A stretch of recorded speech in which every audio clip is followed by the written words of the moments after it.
Let me tell you a little bit about these Eosone RSF1000 loudspeakers. I found these on eBay for $400, and I think I offered $375, and that was accepted. To put that in perspective, these speakers were $2,200 a pair, and I know that because I worked at Best Buy in the 90s when these loudspeakers went on sale. They were only available for a few years. If you don't know much about Eosone, they were designed by Arnie Nudell, who was the, I believe, designer and maybe CEO, I'm not sure, of Polk at the time. He's a pretty well revered loudspeaker designer. And these do have a very polky sound, which is fine by me because I do like the sound of Polk speakers. I would put these a step above a Polk, maybe a step below a Wharfdale or something like that. A very good sounding loudspeaker, and these are the flagship of that line. They're huge and heavy, and I can tell you that because I just moved them and I'm still sweating. But they are a good sounding speaker. They are the type of speaker that really made me want to create this channel, and that is finding bargains in the hi-fi world. And I really do think that something like this can be had for a bargain if you're willing to sort of make some sacrifices. These speakers are not in great condition. The veneers are pretty bad on the side. I'm going to overlay some images for you to see. They're missing the top panel that goes on top. You'll see that they're blank right now. Normally there is about a 1-inch thick wood panel that sits on top that has a high gloss piano black covering on it, and it looks really nice, but mine are missing that particular part. I do want to build my own at some point. I think I can come up with a pretty good clone by just measuring it out and using a router to curve the edges, and then applying a piano black gloss veneer on it. So that is on my to-do list, and I would also like to replace the veneers on the sides at the very least, because the sides are in pretty rough condition. The speaker frames are in good shape, but they could use new cloth. So again, I did make some sacrifices with these speakers in the realm of looks. They're good 10-footer speakers. They look fine from a distance. And there is some touch-up I can do in the meantime that I just haven't gotten around to. I could go over some of these nicks in the laminate with just a black Sharpie, and or they also make a black wax. It's like a crayon that you can fill chips and veneer and wood with. So I could use any of those products to make it look a little bit better, a little more presentable, and I will be doing that. I just haven't yet. The important thing is the amplifiers, and yes, amplifiers, I'll get to that in a minute, and all the drivers are in good condition. Some aesthetic issues, but I got a great deal on them. They sound fantastic. They will never need subwoofers because they have their own built-in ones. This is a 4-way loudspeaker system with a titanium dome tweeter, a mid-range, a mid-woofer, and then two 10-inch powered subwoofers with a built-in amplifier on the back. That amplifier is great because it has auto on-off, and it can take either high-level or low-level input. So if you're using it in a home theater situation, which I don't recommend, you can use your subwoofer output from your receiver to feed the subwoofer input on the amplifier. I don't do that. I use the high-level inputs because I want a nice transition between all the speakers. and I'm using it in a 2-channel hi-fi type scenario. So I'm using the high-level input. So all you do is just plug in your speakers, just like you normally would, and it picks up the signal from that. Another unique thing about the Eosones is they are a dipole design. Is it bipole or dipole? Bipole. They're not out of phase. There is a 2-way speaker on the back, and there are separate binding posts for that speaker that you can actually feed them with a separate amplifier, but you can tie them together. It doesn't present an unworkable load on the amplifier.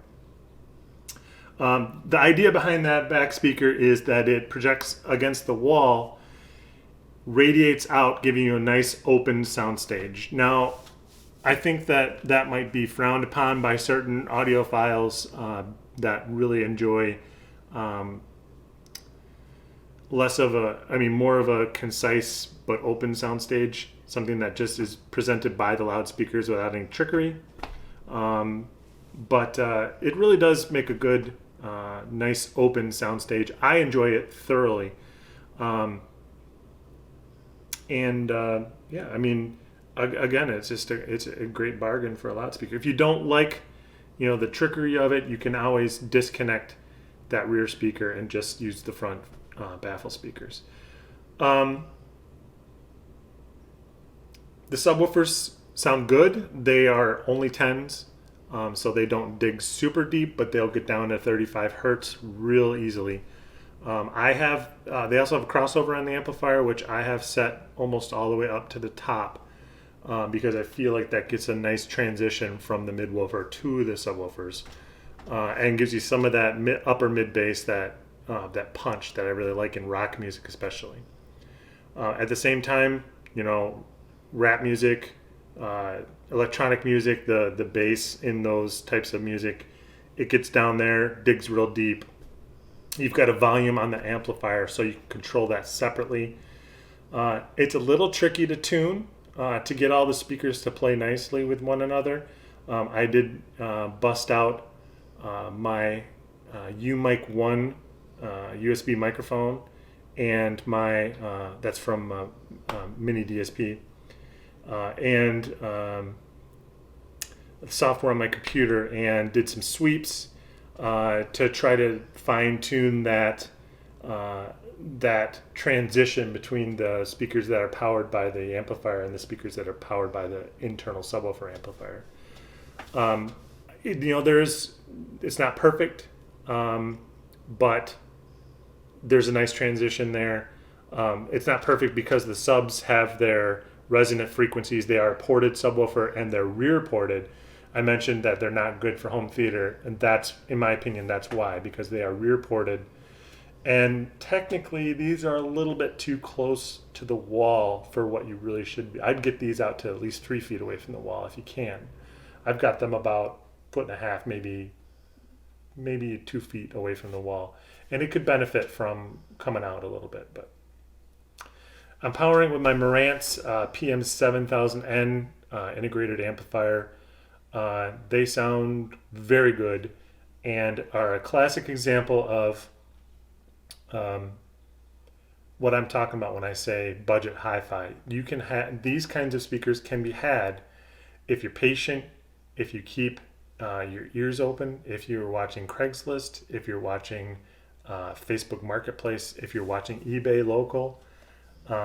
Deals like this can have. I mean, I ended up driving an hour and a half to get these speakers, and I didn't have any problem with that, except loading them in the car because they are very heavy. But I've loved Eosone since I worked at Best Buy in the 90s. They provided us Best Buy employees with a fantastic discount when they first launched the line, 75% off.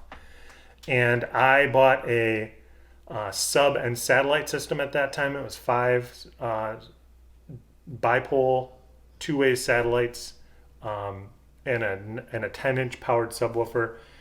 Sort of the Bose style with a small satellite and a big subwoofer for home theater. But I tell you, they knocked the socks off of anything Bose had to offer. And that was my system in our apartment through college, through our first house. That's how I got into home theater, was that system, and it sounded fantastic. I still remember watching the Star Wars trilogy on Laserdisc back in the 90s at my apartment, if that tells you a little bit about if that dates me. But those were fantastic. I still have them. They're stowed away right now, and I've got a 2-channel setup in my sunroom with 2 satellites and that subwoofer. And they still work great. They still sound great. You can still get parts on eBay. The one bad driver problem I had with these speakers when I got them, on the right side, the dome tweeter was pushed in. They sounded fine, but it did bother me. And I got a replacement tweeter for like $25 on eBay. And so now all of the drivers are in great shape. And I don't mind, I'm going to tackle these. This will be my first veneer project when I get to it. But for now, I don't mind that they're a little bit beat up. We're not rich. My furniture is a little bit beat up. My trim in my house is a little bit beat up. It fits in fine here. So it doesn't bother me one bit.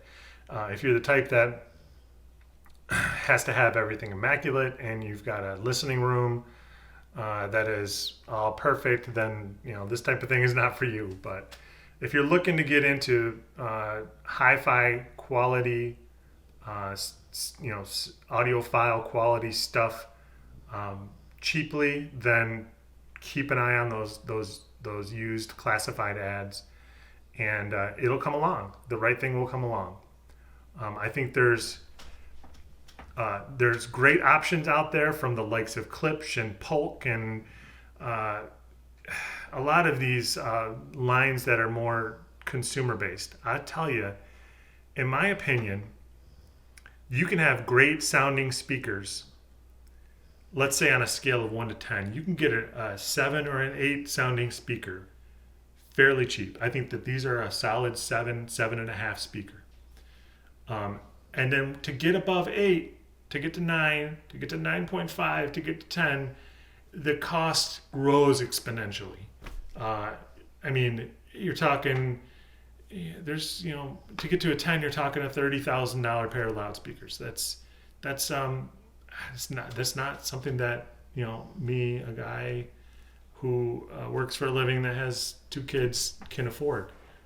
Maybe someday, maybe this YouTube channel will take off and someday I'll have that fancy stuff, but you can get this quality fairly cheaply if you're patient.